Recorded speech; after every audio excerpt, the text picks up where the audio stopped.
इस वीडियो में हम देखेंगे कि प्रोफेशनल एग्जाम में क्वेश्चन को किस तरह अटेम्प्ट करना है और अकॉर्डिंग टू दीज पॉइंट्स जो कि गाइडलाइंस हैं किसी भी क्वेश्चन को सॉल्व करने के लिए, इनको हम इस वीडियो में डिस्कस करेंगे। अब सबसे पहले देखते हैं कि हाउ टू आंसर क्वेश्चन। अब किसी भी क्वेश्चन को आंसर करने के लिए सबसे पहले इन गाइडलाइन को फॉलो करना है। Answer the question to the point. इसका मतलब ये है कि कोई भी क्वेश्चन है उसका जो आंसर है उसका टू द पॉइंट जवाब देना है।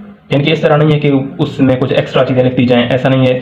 जो किसी भी क्वेश्चन का जो टाइम है, टाइम मैनेजमेंट के लिए भी वो एग्जैक्ट है, उसमें ज़्यादा एक्सप्लेन कुछ नहीं करना, सिर्फ जो पूछा जा रहा है वही एक्सप्लेन करना है। ये पॉइंट ये बताता है। अब second point, to manage time make long answer concise और make it like a flow chart. अगर कोई क्वेश्चन है उसका जो आंसर है वो बहुत लेंथी है तो उसको किसी फ्लो चार्ट में भी लिख सकते हैं। अब इसकी मैं एग्जांपल देता हूँ कि फ्लो चार्ट किस तरह बनाना चाहिए। अब ये एक फ्लो चार्ट की एग्जांपल है। इस क्वेश्चन में पूछा जा रहा है कि what is the pathogenesis of shock. Shock की पैथोजेनेसिस लिखनी है।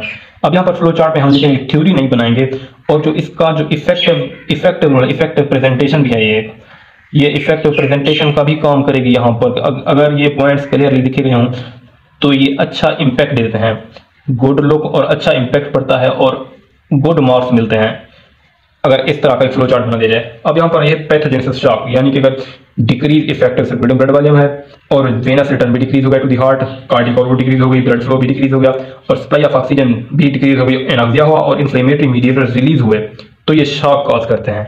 अब यहाँ पर ये है एक फ्लो चार्ट। अब ये फ्लो चार्ट में बहुत ज़्यादा थ्योरी लिखने की बजाय इसको एरो के साथ ये फ्लो चार्ट को शॉर्ट कर दिया गया है और इससे जो टाइम है, टाइम मैनेजमेंट भी हो रही है और जो इसमें जो और टाइम बचेगा वो और क्वेश्चन में सेव हो जाएगा। ये टाइम मैनेजमेंट भी इससे बहुत अच्छी हो जाती है इसकी इस तरह की फ्लो चार्ट के जरिए से। अब थर्ड पॉइंट है, make flow chart of most answers to get good marks. अब जो बहुत से क्वेश्चन होते हैं वो थ्योरी वाले होते हैं, यानी डायग्रामेटिकली नहीं होते हैं, तो ये फ्लो चार्ट अगर बनाएंगे तो उसका अच्छा इंपैक्ट पड़ता है। तो किसी भी क्वेश्चन का आंसर देने के लिए फ्लो चार्ट, एक तो ये फ्लो चार्ट वेरी कंसेप्चुअल है और ये बहुत कम टाइम में इसमें चेकर भी आसानी से चेक कर लेता है और पढ़ने वाले को भी समझ आ जाती है। इस तरह इसके जो गुड मार्क्स मिलते हैं इस तरह के फ्लो चार्ट में। अब फोर्थ पॉइंट है, don't be concern to your handwriting और drawing because you are not artist. इस पॉइंट में यह है कि आपने ना ही अपनी हैंड राइटिंग को देखना है और ना ड्राइंग को देखना है। आपका फोकस है किसी भी क्वेश्चन को आंसर करने में। अब आंसर की आप किस तरह प्रेजेंटेशन बनाते हैं आंसर में, अब इसका इम्पैक्ट पड़ता है उसके गुड मार्क्स पर। अब कितने मार्क्स मिलेंगे ये डिपेंड करता है आपके क्वेश्चन पर, ना कि हैंड राइटिंग या ड्राइंग पर। तो इसका आपने ख्याल रखना है कि टाइम मैनेजमेंट भी होगी, सिर्फ अपने क्वेश्चन के मेन पर्पस को फोकस करना है और उसी का टू द पॉइंट आंसर देना है। अब बहुत से प्रोफेशनल एग्जाम में इस तरह होता है कि एक से ज्यादा कॉपीज दी जाती हैं, उनकी आंसर शीट जो है वो एक से ज्यादा होती हैं। तो उनको लिखने के लिए एक चीज का ख्याल रखना है कि यहाँ पर जो आंसर हैं वो 5, 6, 10 या 14 होंगे। इस तरह के अगर आंसर हों, क्वेश्चन की तादाद हो, तो उसमें जो क्वेश्चन हैं वो कई कॉपी के लिए असाइन होते हैं, वो पार्टिकुलर आंसर शीट के लिए असाइन होते हैं क्वेश्चन। फॉर एग्जाम्पल अगर 9 क्वेश्चन है किसी पेपर में तो उसमें कॉपी ए है, जो कॉपी नंबर ए, उसमें 1, 2, 3 ये क्वेश्चन लिखने हैं और जो कॉपी नंबर बी है, बी टाइप कॉपी, इसमें क्वेश्चन जो लिखने हैं वो है 4, 5, 6 और जो 7, 8, 9 है वो लिखने होते हैं सी में। अब यहाँ पर इस तरह के पेपर्स में जो चेकर होता है उनको असाइन की जाती है कि एक कॉपी एक और चेक करेगा, जो शीट बी है आंसर शीट उसको कोई और चेक करेगा और जो शीट सी है इसको कोई और चेक करेगा।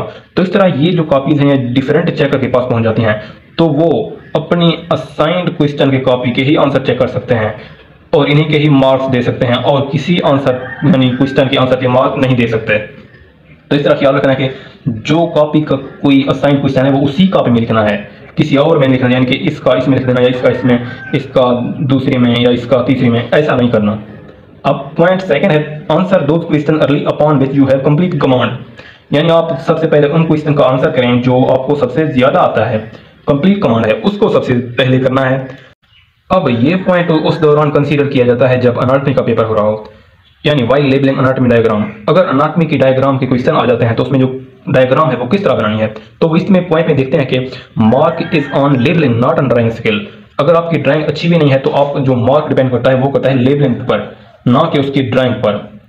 अब draw outline of a diagram correct, जो आउटलाइन होती है किसी भी डायग्राम की आउटलाइन होती है वो आउटलाइन सही तरीके से ड्रा होनी चाहिए। फॉर एग्जांपल अगर हार्ट की डायग्राम है तो उसकी जो आउटलाइन है ये है इसकी आउटलाइन, ये आउटलाइन ठीक होनी चाहिए। तो इस तरह की जो आउटलाइन है वो करती है डिपेंड करेक्ट आउटलाइन पर गुड मार्क्स के लिए। अब ये आउटलाइन क्या है, अब आउटलाइन ये है आर्चेज ऑफ फुट की डायग्राम, आर्चेज ऑफ फुट की डायग्राम के लिए ये है फुट की आउटलाइन। अब ये आउटलाइन करेक्ट होनी चाहिए, ये है रफली डायग्राम, इसमें जो आउटलाइन मैं दिखा रहा हूँ ये है आउटलाइन इसकी, ये आउटलाइन करेक्ट होनी चाहिए। और ये आउटलाइन इसमें जो और जो नेक्स्ट पॉइंट हम देखते हैं ये आउटलाइन इसकी करेक्ट है, ये है इसकी आउटलाइन, ये करेक्ट होनी चाहिए। अब आगे आते ये है हार्ट की डायग्राम। अब इसमें नेक्स्ट हम पॉइंट देखते हैं कि वो क्या है, यह है choice, you can use specific colour for particular things. अब आप किसी भी डायग्राम में किसी भी पार्टिकुलर थिंग के लिए कोई भी कलर का मार्कर यूज कर सकते हैं। अब इसमें जो यूज करने की बात है, सबसे पहले जो जेल पेंसिल यूज नहीं की जाती, बॉल पॉइंट यूज की जाती है, पेन बॉल पॉइंट ये यूज की जा सकती हैं। अब यहाँ पर कलरफुल मार्कर भी यूज किए जा सकते हैं फॉर डायग्राम्स। अब ये कौन कौन से होंगे, ये स्पेसिफिक हैं। फॉर एग्जांपल ये जो आर्टरी के लिए है ये रेड है, और जो वेन्स के लिए है ब्लू, ये ब्लू है।